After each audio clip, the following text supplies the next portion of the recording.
김정현의 스포츠.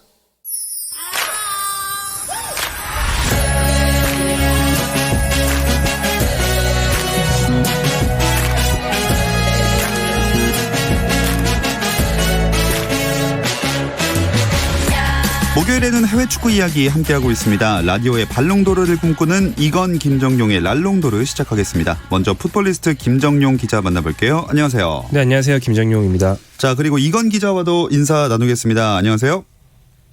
네, 안녕하세요. 이건입니다. 이건 기자 영국에 계시는 거 맞나요? 네, 갑자기 토트넘의 무리뉴 감독이 오면서 어쩔 수 없이 계속 토트넘에 집중을 하게 됐고요. 일단은 이번 달까지는 계속 영국에 남아서 취재를 할 예정인데, 이번 달까지는요. 손흥민 선수 얘기 나왔으니까 무리뉴 감독이랑 한번 얘기해 보겠습니다. 현지에서도 무리뉴 감독이랑 손흥민 선수의 활약이 화제가 되고 있나요? 네, 맞습니다. 일단 무리뉴 감독이 온 거 자체도 화제가 되고 있고, 포체티노 감독을 갑자기 경질을 하고 불과 19시간 만에 무리뉴 감독이 왔다. 여기에 대해서 많은 관심을 가지고 있습니다. 특히 토트넘은 무리뉴 감독이 부임하고 난 이후에 두 경기에서 모두 승리를 하면서 상당히 토트넘의 활약이 이제 이쪽 사람들에게 많은 관심을 가지고 있는데, 웨스트햄 원정 경기 가서 3대2로 승리하고 올림피아코스와의 챔피언스리그 경기에서도 4대2로 승리를 하면서 뭔가 달라졌다. 무리뉴 감독이 부임하고 토트넘이 달라졌고 그 중심축에는 손흥민 선수가 있다.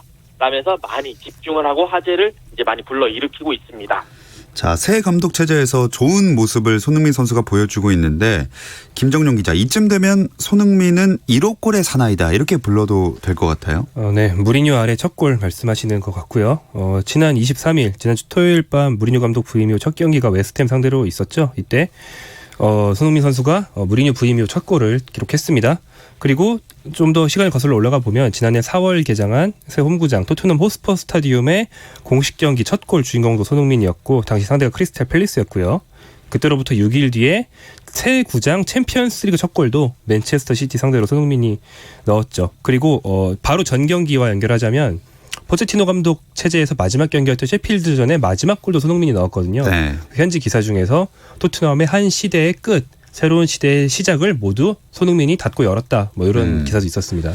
진짜 이래저래 웨스트햄전의 그 골은 여러모로 의미가 있었던 것 같아요. 네, 무리뉴 감독이 부임한 뒤에 토트넘이 바꿀 어떤 새로운 플레이 스타일을 단적으로 보여주는 득점이기도 했고요. 좀 이따 다시 말씀드리겠습니다. 네. 그리고 그게 주인공이 손흥민이라는 점에서 무리뉴 감독이 이런 득점력 있는 윙어를 활용하는 거 아주 좋아하는데, 손흥민 선수가 거기 잘 맞는다는 걸 또 상징적으로 보여준 골이라고도 할 수 있겠습니다. 자, 이건 기자, 무리뉴 감독이 토트넘에 온 지 일주일이 지났는데 2경기 연속 승리했으니까 긍정적인 평가들이 많이 나오겠죠? 네, 대부분 이쪽 언론에서도 정말 긍정적으로 무리뉴 감독 너무 많이 달라졌다. 토트넘이 너무 많이 달라졌다. 지금 이제 앞으로 프리미어리그 순위 경쟁에 있어서 무리뉴 감독의 토트넘이 새로운 변수가 될 것이다. 라는 그런 예상 평가들이 많이 있습니다. 특히 이제 무리뉴 감독 개인에 대해서는 말씀드리겠지만 이제 오나의 지구 상당히 부드러운 남자가 됐다라는 그런 평가를 하면서 지금 토트넘에 많이 주목을 하고 좋은 기사들이 쏟아져 나오고 있습니다. 김정용 기자는 어떻게 보십니까? 네, 온화해졌다는 점, 그 점이 상당히 좀 특이한 포인트인 것 같은데, 원래 재치가 있는데 그 사람이 심리적으로 쫓기고 이럴 때는 그 재치라는 게 좀 독설로 나오기 마련이고, 근데 지금처럼 무리뉴 감독이 좀 여유를 찾은 심리 상태일 때는 부드러운 유머로 나오는 것 같아요. 포체티노 감독이 토트넘과 결별한 이유 중에 하나가 그 아마존의 네. 그 다큐멘터리를 런칭한 게 그것 때문에 갈등이 있어서라고 알려져 있는데, 무리뉴 감독이 팀을 하프타임에 많이 바꿨는데 어떻게 했냐라고 기자가 물어봤을 때, 그거 조금만 있다가 아마존 결제하시면 보실 수 있습니다. 라고 대답을 했어요. 네. 그 같은 사안을 두고 그 쫓기고 있던 포체티노 감독과 많이 유해진 무리뉴 감독이 어떻게 다르게 대응하는지를 극명하게 보여준 사례죠. 네, 혀는 살아있다. 그렇죠. 이렇게 평가를 할 수 있을 것 같은데, 그럼 전술적으로는 어떤 변화가 있었다고 보시나요? 네, 한마디로 말하면 축구를 쉽게 단순하게 만들었다. 이렇게 요약할 수 있습니다. 토트넘의 그 전 포체티노 감독은 한국의 벤투 감독처럼 좀 다양한 빌드업 루트, 다양하게 그 천변 변화할 수 있는 그런 전술을 마련해 놓는 게 어떤 포인트였는데요. 그게 지난 시즌에 절정에 오르면서 챔피언스리그 준우승을 했지만 너무 복잡하다 보니까 이번 시즌에 좀 매너리즘에 빠지면서 결국 떠났단 말이에요. 근데 무리뉴 감독은 현재 문제를 일소하기 위해서 수비형 미드필더는 수비만 치중하고 공격형 미드필더는 배급만 하고 윙어는 측면에서 오르락내리락하고 이런 식으로 축구를 단순하게 만드는 데 성공을 했습니다. 그리고 이제 이 효과를 본 선수 중에 대표적인 게 알리인데 최근 마주 부진했던 델리 알리가 지금 공격형 미드필더로 이제 간단한 역할을 받은 뒤에는 스루 패스를 손흥민에게 많이 찔러주면서 아주 좋은 모습 보이고 있죠. 원래 무리뉴 감독이 처음에 팀에 부임하면 그 초반 분위기 잡는데 일가견이 있다고 하잖아요. 네. 이번 토트넘에서도 그런 모습을 보여주는 것 같아요. 네, 뭐 일단 2연승 달리면서 딱 보여줬고요.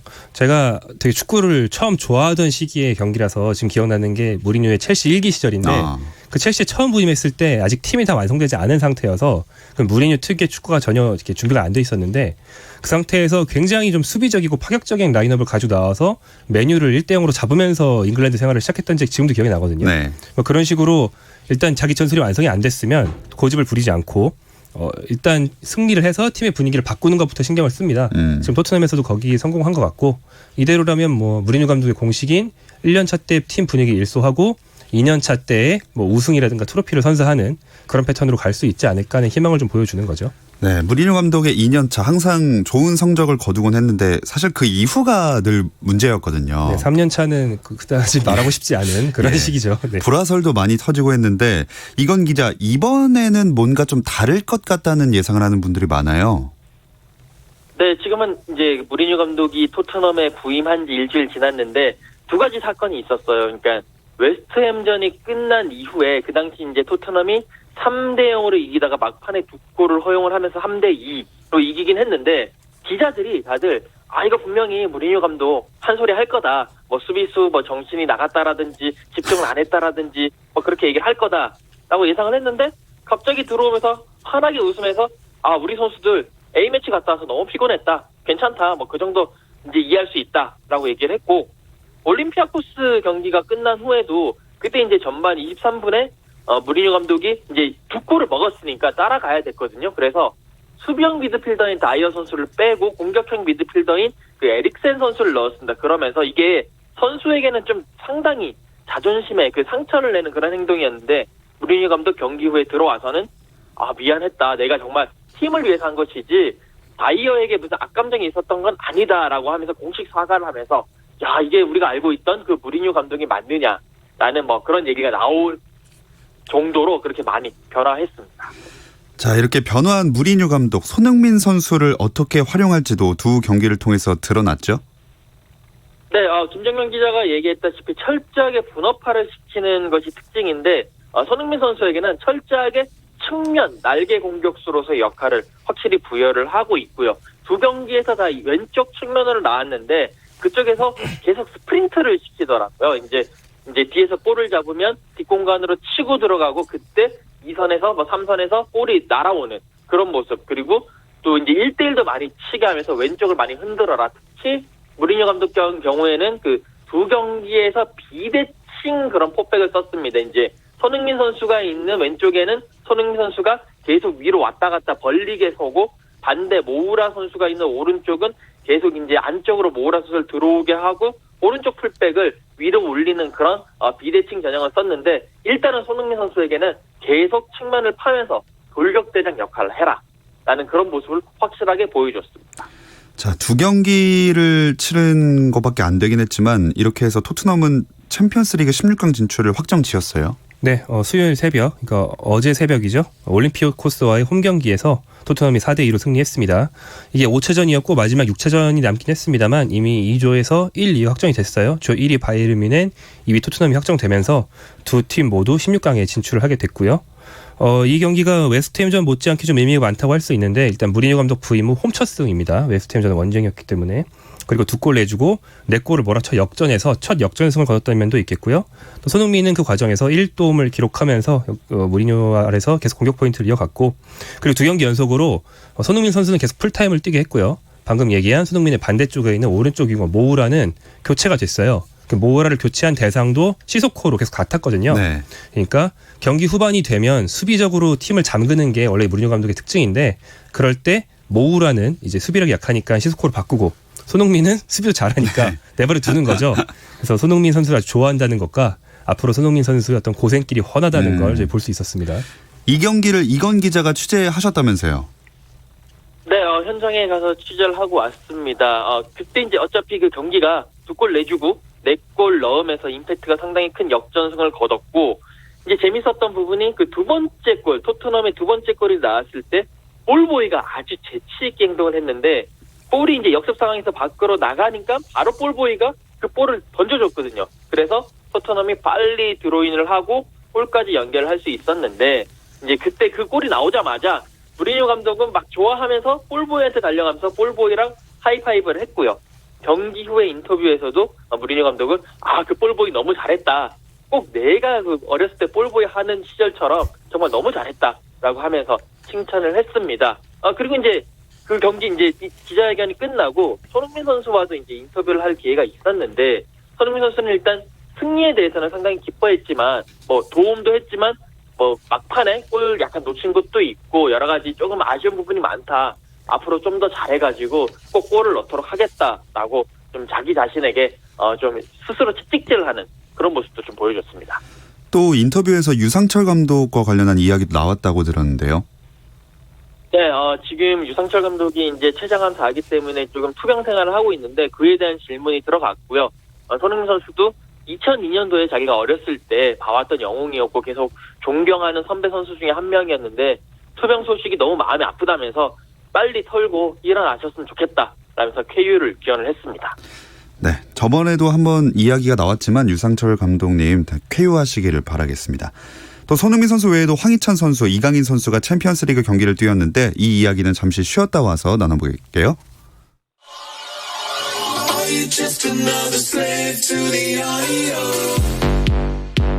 국내 유일 스포츠 매거진 라디오 김종현의 스포츠. 해외 축구 이야기 라디오의 발롱도르 이건 김정용의 랄롱도르 함께하고 계십니다. 자, 김정용 기자, 오스트리아 잘츠부르크의 황희찬 선수가 챔피언스리그에서 또 골을 넣었네요. 네, 뭐 황희찬의 득점 이제는 놀랍지 않죠. 예. 안 넣으면 허전한 수준이 됐는데요.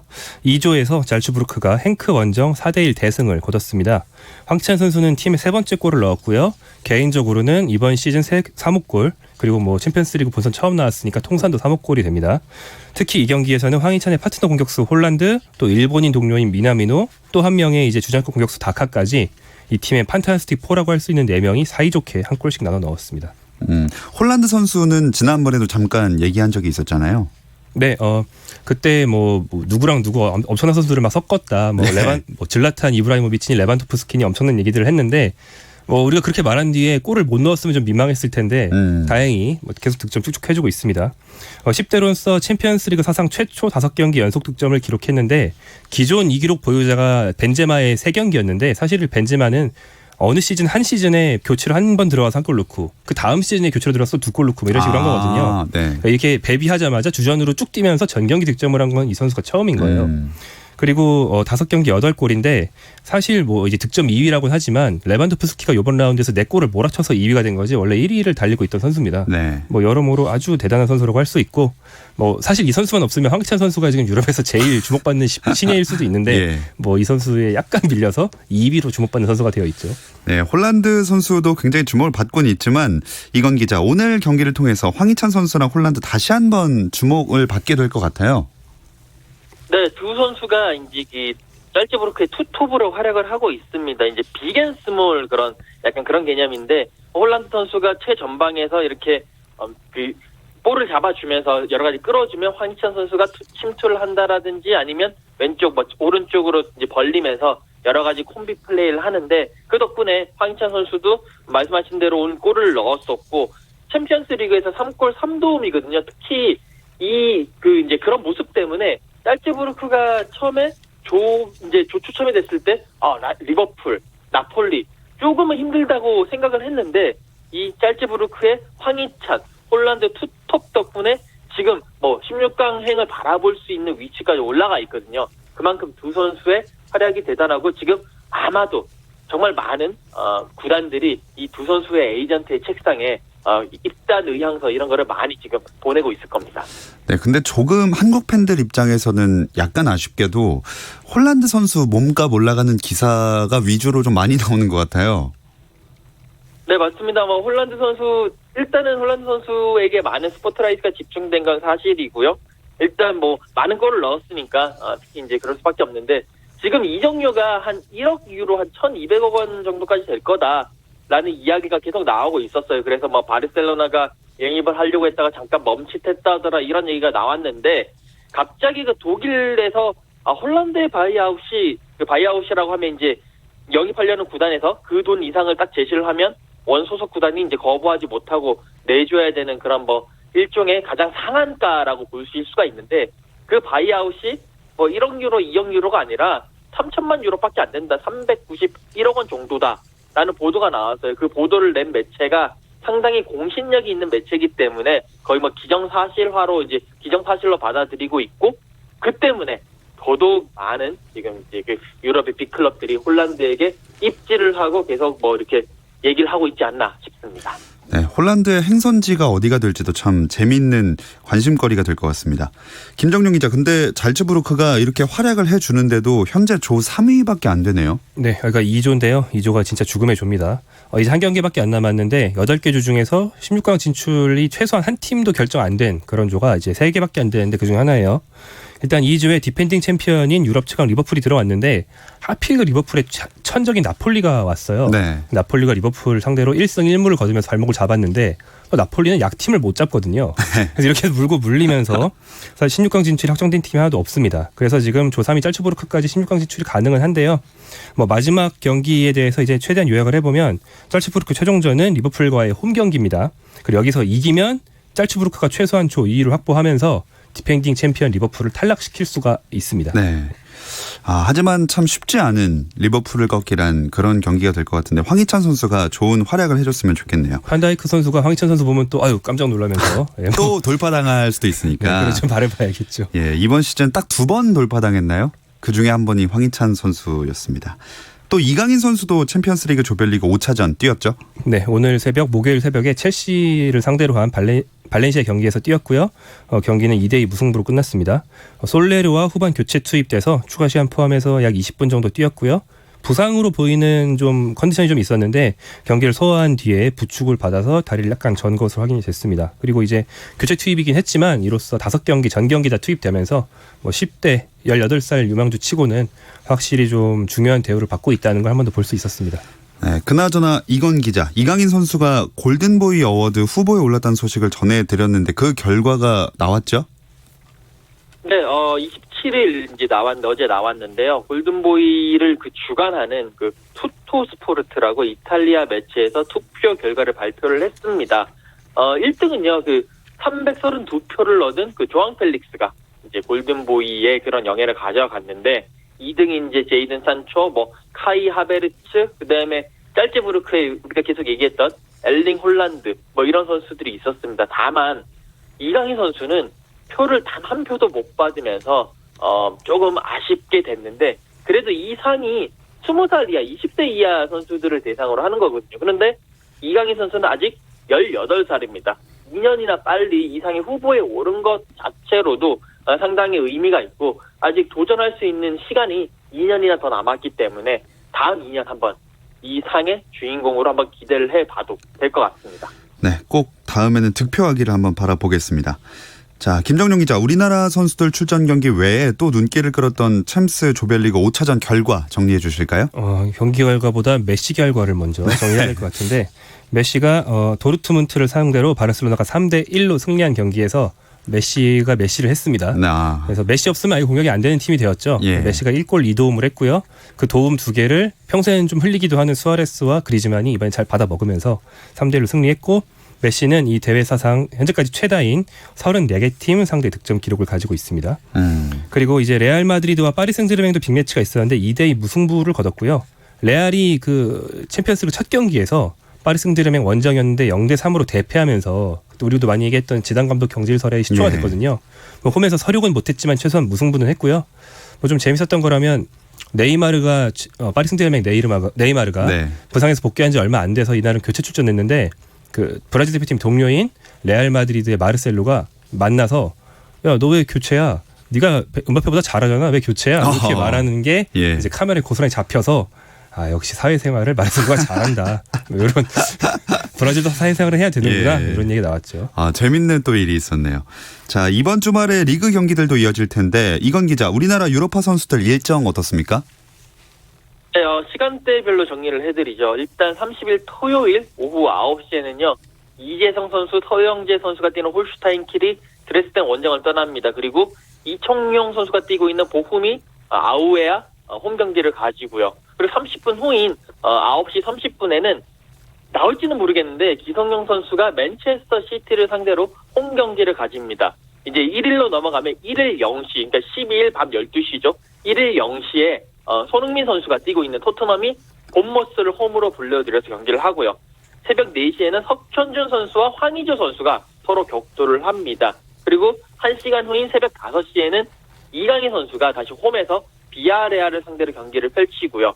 이제 주무시고 난 다음에 일어나셔가지고 1일 밤 9시 30분에는 백승호 선수가 홈에서 블랙패트를 상대로 경기를 하고 그리고 1시간 후 10시 30분에는 황희찬 선수가 아드미라 원정을 떠나서 또 골을 노립니다. 마지막으로 23시 30분 밤 11시 30분에는 권창훈 선수, 정우영 선수가 뛰고 있는 프라이부르크가요. 메넨글라드바흐 원정을 가면서 우리 이번 주말에 일정이 그렇게 마무리되는 그런 모습입니다. 네, 다 보려면 아예 뭐 잠을 잘 수가 없을 것 같은데 이건 기자는 이 중에서 제일 가까운 곳으로 취재를 갈 거라는 생각이 드는데요. 네, 맞습니다. 저는 손흥민 선수가 뛰고 있는 토트넘 경기가 열리는 토트넘 핫스퍼 스타디움으로 전철 타고 갈 예정입니다. 아, 네, 가까워서는 아니라고 생각하도록 하겠습니다. 자, 다음 주에 또 뒷얘기 많이 들려주시기 바라면서 이건 기자와 인사 나눌게요. 고맙습니다. 네, 감사합니다. 자, 김정용 기자, 유럽 축구 팬들이 주목하는 경기들이 또 있을 텐데 주말 주요 경기 일정 짚어주실까요? 네, 이번 주말에는 그 빅리그 빅매치가 좀처럼 없어요. 그 거의 제일 빅매치라고 할 수 있는 것 중에 하나가 한국 선수가 뛰는 그 메넨글라드바흐와 프라이부르크의 분데스리가 경기인데 뭐 메넨글라드바흐가 1위고 프라이부르크가 4위이기 때문이고요. 그 밖에는 이제 월요일 새벽 5시 굉장히 보기 힘든 시간에 네. 아시아 마케팅은 안 하는 것 같아요. 여기는 자 아틀레티코 마드리드와 바르셀로나의 라리가의 아주 빅매치가 열립니다. 그리고 같은 시간 프랑스에서는 또 모나코와 파리 생제르맹 아주 또 스타들이 많이 출전하는 빅매치가 열리는데 이 두 개 정도가 이제 빅매치라고 할 수 있을 것 같고요. 나머지 리그에서는 이제 강팀과 약팀 뭐 이런 식의 대진만 주로 편성이 되어 있습니다. 네, 라리가는 언젠가 정말 한국 팬들이 시청하기 좋은 시간대가 한번 나왔으면 좋겠습니다. 자, 해외 축구 이야기는 여기까지 나누겠습니다. 풋볼리스트 김정용 기자, 고맙습니다. 고맙습니다. 자, 프로 배구 경기 다시 짚어드리겠습니다. 우선 남자부 대한항공과 현대캐피탈이 세트스코어 3대0으로 깔끔하게 승리를 가져갔습니다. 그리고 여자부 현대건설과 GX칼텍스의 경기, GX칼텍스가 2세트를 가져갔고요. 현대건설이 1세트를 가져간 상황입니다. 현재 4세트 진행 중이고 GX칼텍스가 22점, 현대건설이 16점을 올렸습니다. 자, 저희는 내일 저녁 8시 30분에 다시 돌아오겠습니다. 내일도 함께해 주세요. 김종현의 스포츠.